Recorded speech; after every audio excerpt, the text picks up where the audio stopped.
Séance 2 du jeudi 30 avril. Nous allons travailler un nouveau chapitre, le calcul littéral. Pour cela, vous allez prendre votre cahier d'exercice, changer de page et écrire le titre du chapitre. Chapitre 10, calcul littéral. Grand 1, réduire les expressions. Nous allons, à travers ce point, apprendre à simplifier et à réduire des expressions littérales. Pour cela, je vous ai demandé de regarder la vidéo sur YouTube qui vous explique bien cette simplification des écritures littérales. Ayant regardé cette vidéo, vous allez pouvoir sur votre cahier d'exercice faire les exercices 1, 2, 3 que je vous propose. Ces exercices ce ne sont pas des exercices de votre livre puisque vous n'avez pas beaucoup de simplification d'écriture dans votre livre, donc je vous en ai créé quelques-uns. Exercice 1. Simplifier le plus possible l'écriture des expressions suivantes. Ça veut dire qu'il va falloir essayer de supprimer, quand cela est possible, les signes multipliés. Travailler bien sur les produits des nombres qui peuvent se multiplier entre eux. Voir si l'écriture la plus simple peut se faire avec le nombre qui pourrait être devant, derrière, la lettre, etc.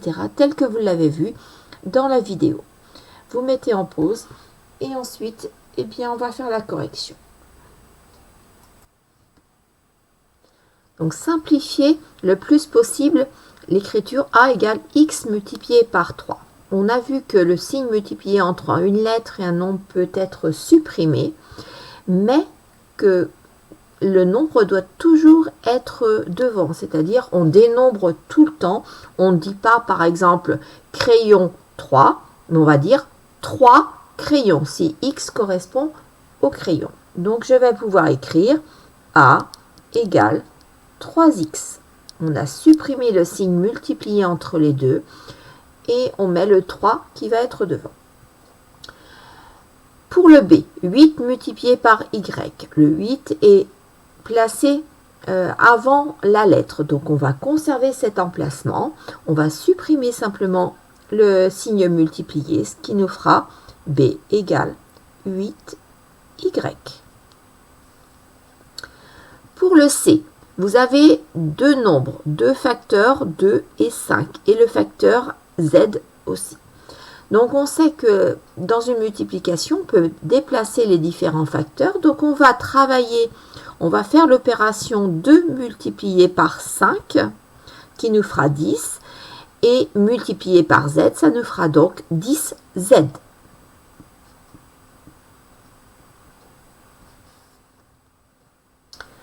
Pour le D, 0 multiplié par A. 0 multiplié par n'importe quoi, cela fera toujours 0. Donc, on va pouvoir dire que D sera égal à 0. Le dernier de la ligne, E égale 1 multiplié par B. On apprendra que 1 fois B, cela correspond tout simplement à B.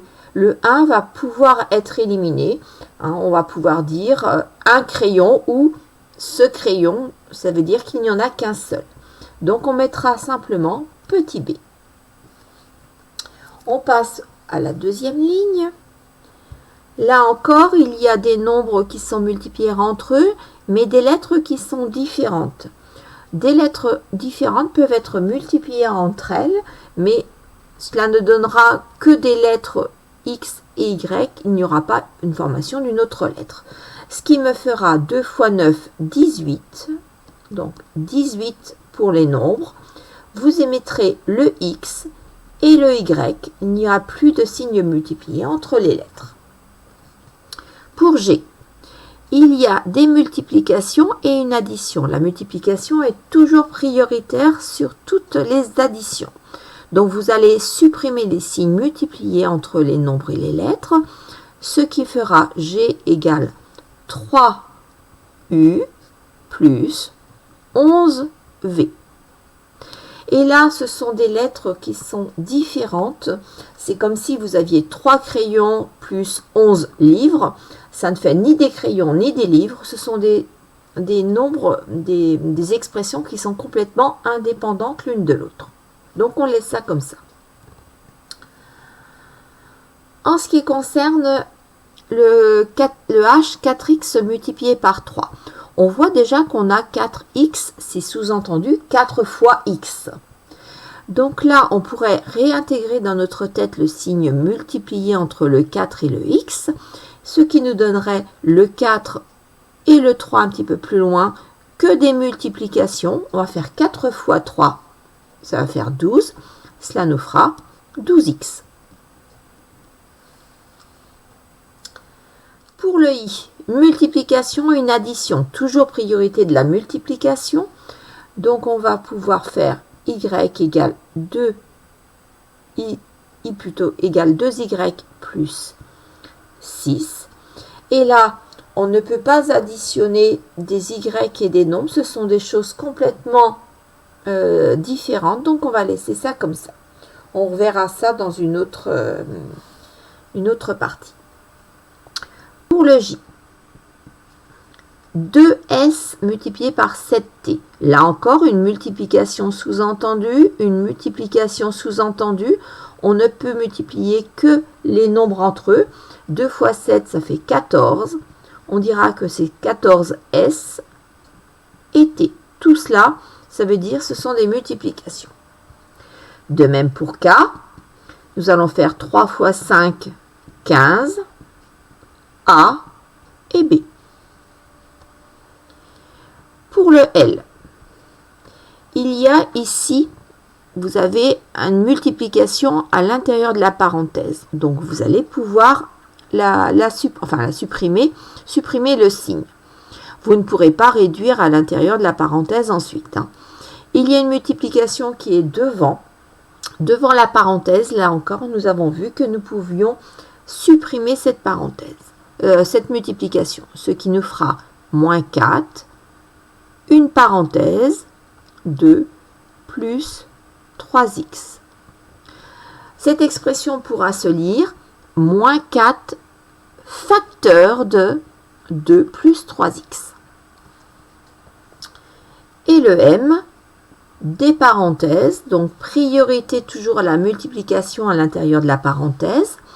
Donc nous allons faire 2y plus 5. Là encore, pas de réduction de y plus 5, ça ne peut pas s'additionner.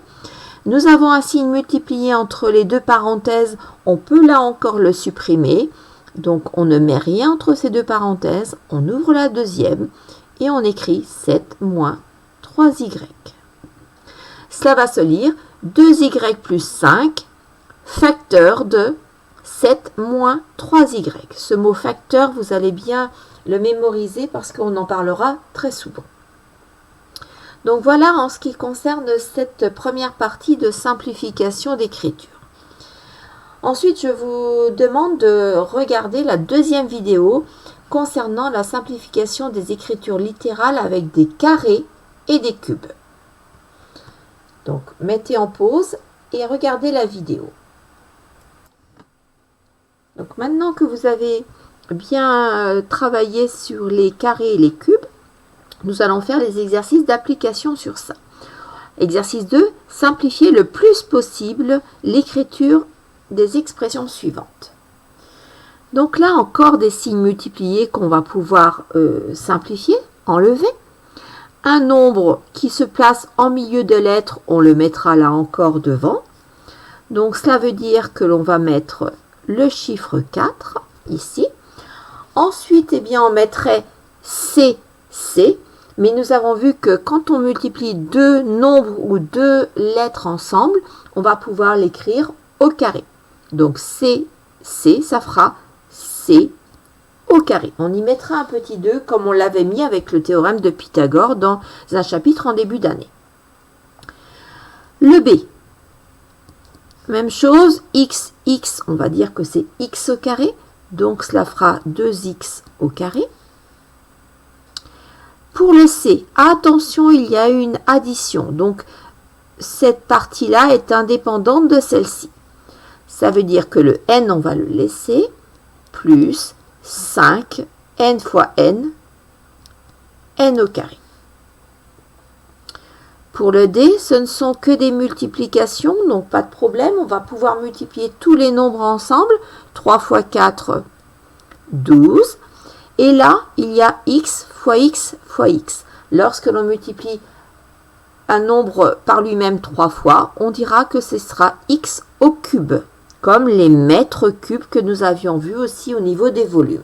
Mètre par mètre, ce sont des mètres cubes. Pour le E, il y a là encore deux lettres. Il y a le 1. Le 1, on peut l'éliminer puisque une fois quelque chose, ça fait cette chose. Donc, on ira simplement que ce sera z au carré. Et puis pour le F, eh bien là, une soustraction entre deux groupes. Donc, deux groupes qui vont être indépendants l'un de l'autre. 2 multiplié par 3x, ça fera 6x. 2 fois 3 crayons, c'est 6 crayons. Hein. Moins 5 fois 2x. Alors là, on va multiplier le 5 par 2. Ça fera 10. Le x par x, x au carré. Là encore, on apprendra que l'on ne pourra pas additionner des x au carré et des x dans un prochain point. Voilà pour cet exercice 2. Nous allons passer à l'exercice 3. Dans cet exercice 3, on vous demande de réintroduire le ou les signes multipliés qui ont été supprimés. C'est-à-dire, c'est l'inverse de ce que l'on a fait tout à l'heure. Donc, ça veut dire que si nous avions 6x, il va falloir comprendre que cela fait 6 fois x. Si nous avions b égale y au carré, c'est y multiplié par y. Si nous avions 5t plus 9, c'est 5 multiplié par t plus 9. Pour d, 1z au cube. Le 1, on peut le remettre, mais il n'a aucun intérêt. Il n'avait déjà aucun intérêt ici dans ce qui a été marqué. Z multiplié par Z multiplié par Z. Z au cube, c'est 3 fois la lettre Z multipliée par elle-même. Pour le E, eh bien, 7ABC, c'est 7 multiplié par A multiplié par B multiplié par C. Et le F, 3x plus 4y, c'est 3 fois x plus 4y. Alors, généralement, on travaille plus dans les formes simplifiées ici que les formes de réintroduction du signe multiplié. On les utilise lorsqu'il faut remplacer x ou y ou une lettre par une valeur numérique. Voilà pour cet exercice 3. Alors, vous allez compléter le cours en prenant pages 14 et 15, le paragraphe 13 petit a, 13 petit b, 13 petit c, et dans le 13 petit c, uniquement le a et le b, puisque ça correspond à ce que l'on a vu sur cette leçon. Voilà pour aujourd'hui. Nous allons travailler un autre point la prochaine fois.